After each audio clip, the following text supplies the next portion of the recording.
জয় বাংলা, জয় বাংলা। স্বাধীন করো, স্বাধীন করো বাংলাদেশ, বাংলাদেশ। বীর বাঙালি অস্ত্র ধরো, বাংলাদেশ স্বাধীন করো।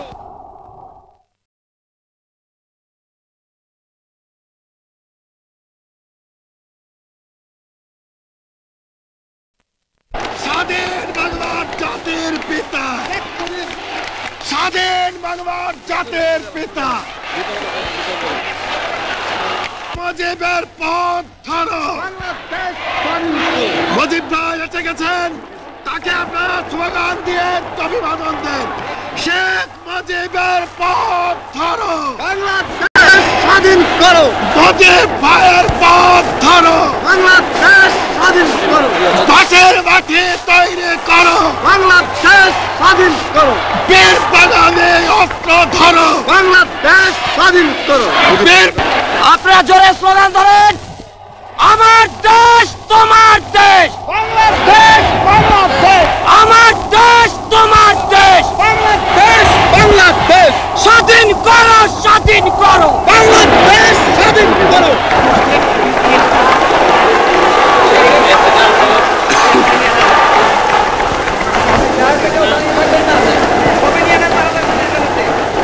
ভাইরা আমার, আজ দুঃখ ভারাক্রান্ত মন নিয়ে আপনাদের সামনে হাজির হয়েছি। আপনারা সবই জানেন এবং বোঝেন, আমরা আমাদের জীবন দিয়ে চেষ্টা করেছি, কিন্তু দুঃখের বিষয় আজ ঢাকা, চট্টগ্রাম, খুলনা, রাজশাহী, রংপুরে আমার ভাইয়ের রক্তে রাজপথ রঞ্জিত হয়েছে।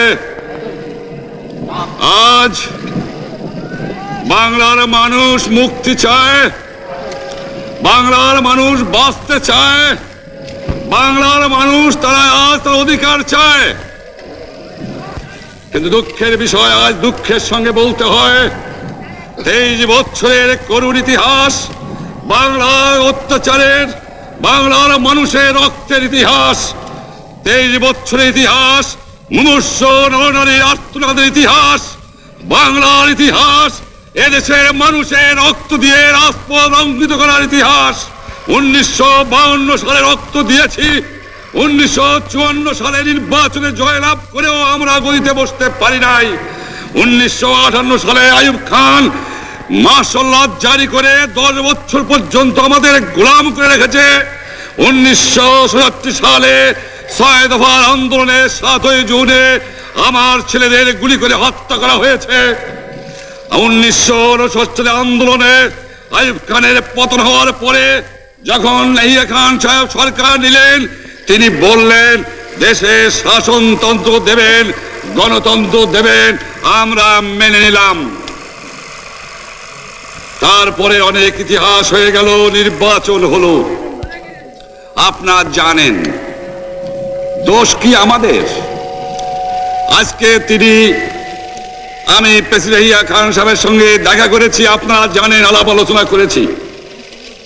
আমি শুধু বাংলার নয়, পাকিস্তানের মেজরিটি পার্টির নেতা হিসাবে তাকে অনুরোধ করলাম 15 ফেব্রুয়ারি তারিখে আপনি জাতীয় পরিষদের অধিবেশন দেন। তিনি আমার কথা রাখলেন না, তিনি রাখলেন ভুট্টো সাহেবের কথা। তিনি বললেন প্রথম সপ্তাহে মাসে হবে, তিনি মানে নিলেন। আমরা বললাম ঠিক আছে, আমরা অ্যাসেম্বলিতে বসবো, আমরা আলোচনা করব। আমি বললাম বক্তৃতার মধ্যে, অ্যাসেম্বলির মধ্যে আলোচনা করব। এমনকি আমি এ পর্যন্ত বললাম, যদি কেউ ন্যায্য কথা বলে, আমরা সংখ্যায় বেশি হলেও একজন যদিও সে হয়, তার ন্যায্য কথা আমরা মেনে নেব। আসুন বসি, আমরা আলাপ করে শাসনতন্ত্র তৈরি করি। তিনি বললেন পশ্চিম পাকিস্তানের মেম্বাররা যদি এখানে আসে, তাহলে কসাইখানা হবে অ্যাসেম্বলি। যদি কেউ অ্যাসেম্বলিতে আসে, তাহলে পেশোয়ার থেকে করাচি পর্যন্ত দোকান জোর করে বন্ধ করা হবে। তারপরেও যদি কেউ আসে, তাকে সন্ন্যাসার করা হবে। আমি বললাম অ্যাসেম্বলি চলবে। তারপরে হঠাৎ 1 তারিখে অ্যাসেম্বলি বন্ধ করে দেওয়া হলো। কি পেলাম আমরা? আমার পয়সা দিয়ে অস্ত্র কিনেছি বহিঃশত্রু আক্রমণ থেকে দেশকে রক্ষা করার জন্য। আজ সেই অস্ত্র ব্যবহার হচ্ছে আমার দেশের গরিব দুঃখী নিরস্ত্র মানুষের বিরুদ্ধে। তার বুকের উপরে হচ্ছে গুলি। আমরা পাকিস্তানের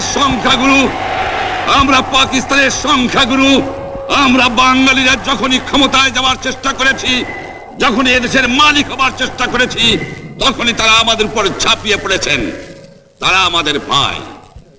আমি বলেছি তাদের কাছে এই কথা যে আপনারা কেন আপনার ভাইয়ের বুকে গুলি মারবেন? আপনাদের রাখা হয়েছে যদি বহিঃশত্রু আক্রমণ করে তার থেকে দেশকে রক্ষা করার জন্য। তারপরে উনি বললেন যে আমার নামে বলেছেন, আমি নাকি বলে স্বীকার করেছি যে 10 তারিখে রাউন্ড টেবল কনফারেন্স হবে। আমি উনাকে একথা বলে দেবার চাই, আমি তাকে তা বলি নাই। টেলিফোনে আমার সঙ্গে তার কথা হয়। তাকে আমি বলেছিলাম, জনাব ইয়াহিয়া খান সাহেব, আপনি পাকিস্তানের প্রেসিডেন্ট, দেখে যান, ঢাকায় আসেন কিভাবে আমার গরিবের উপরে, আমার বাংলার মানুষের বুকের উপরে গুলি করা হয়েছে, কি করে আমার মায়ের কোল খালি করা হয়েছে, কি করে মানুষকে হত্যা করা হয়েছে। আপনি আসুন, দেখুন, বিচার করুন, তারপরে আপনি ঠিক করুন। আমি এই কথা বলেছিলাম। হঠাৎ আমার সঙ্গে পরামর্শ না করে বা আমাদের সঙ্গে আলোচনা না করে 5 ঘন্টা গোপনে বৈঠক করে যে বক্তৃতা তিনি করেছেন এবং যে বক্তৃতা করে অ্যাসেম্বলি করেছেন, সমস্ত দোষ তিনি আমার উপরে দিয়েছেন, বাংলার মানুষের উপরে দিয়েছেন।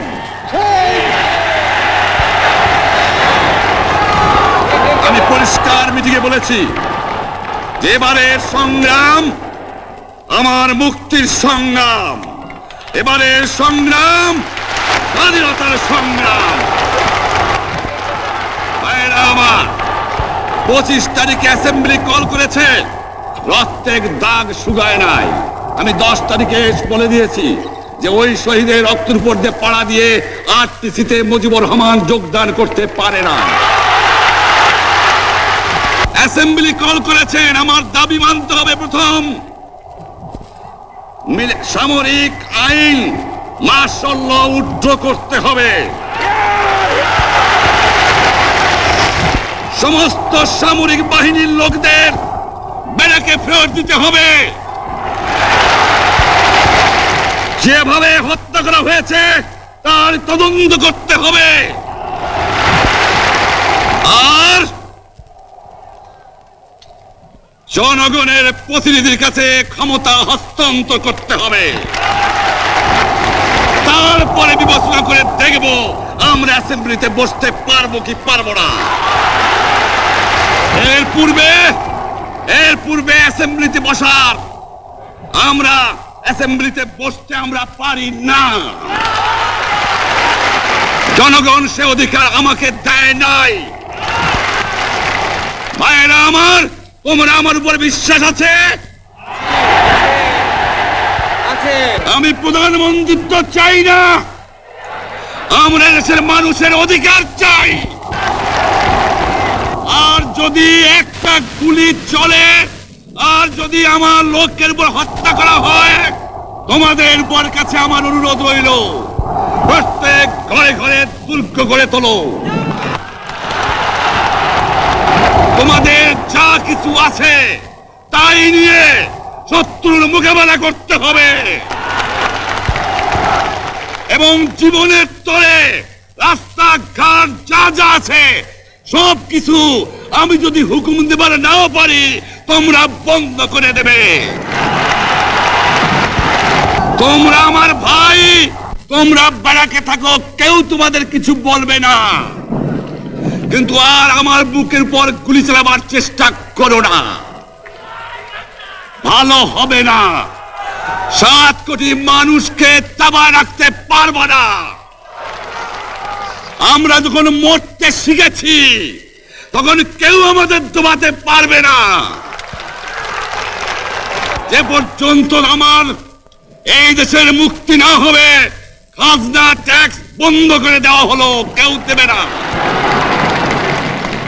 তবে আমি অনুরোধ করছি, আপনারা আমাদের ভাই, আপনারা দেশকে একেবারে জাহান্নামে ধ্বংস করে দিয়েন না। জীবনে আর কোনোদিন আপনাদের মুখ দেখা দেখি হবে না। যদিও আমরা শান্তিপূর্ণভাবে আমাদের ফয়সলা করতে পারি, তাহলে অন্তপক্ষে ভাই ভাই হিসেবে বাস করার সম্ভাবনা আছে।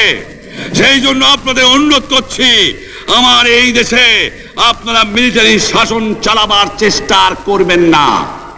দ্বিতীয় কথা, প্রত্যেক গ্রামে, প্রত্যেক মহল্লায়, প্রত্যেক ইউনিয়নে, প্রত্যেক সাব ডিভিশনে আওয়ামী লীগের নেতৃত্বে সংগ্রাম পরিষদ গড়ে তোলো এবং তোমাদের যা কিছু আছে তাই নিয়ে প্রস্তুত থাকো। মনে রাখবা, রক্ত যখন দিয়েছি, রক্ত আরো দেব। এদেশের মানুষকে মুক্ত করে ছাড়বো ইনশাআল্লাহ। এবারে সংগ্রাম আমাদের মুক্তির সংগ্রাম, এবারে সংগ্রাম স্বাধীনতার সংগ্রাম। আপনারা আমার উপরে বিশ্বাস নিশ্চয়ই রাখেন। জীবনে আমার রক্তের বিনিময়েও আপনাদের সঙ্গে বেঈমানি করি নাই। প্রধানমন্ত্রিত্ব দিয়ে আমাকে নিতে পারে নাই, ফাঁসি কাস্টে আসামি দিয়ে আমাকে নিতে পারে নাই। যে রক্ত দিয়ে আপনারা আমাকে একদিন জেলের থেকে বার করে নিয়ে এসেছিলেন, এই রেসকোর্স ময়দানে আমি বলেছিলাম আমার রক্ত দিয়ে আমি রক্তের ঋণ শোধ করবো, মনে আছে? আমি রক্ত তোমার জন্য প্রস্তুত। আমাদের মিটিং এইখানেই শেষ। আসসালামু আলাইকুম। জয় বাংলা।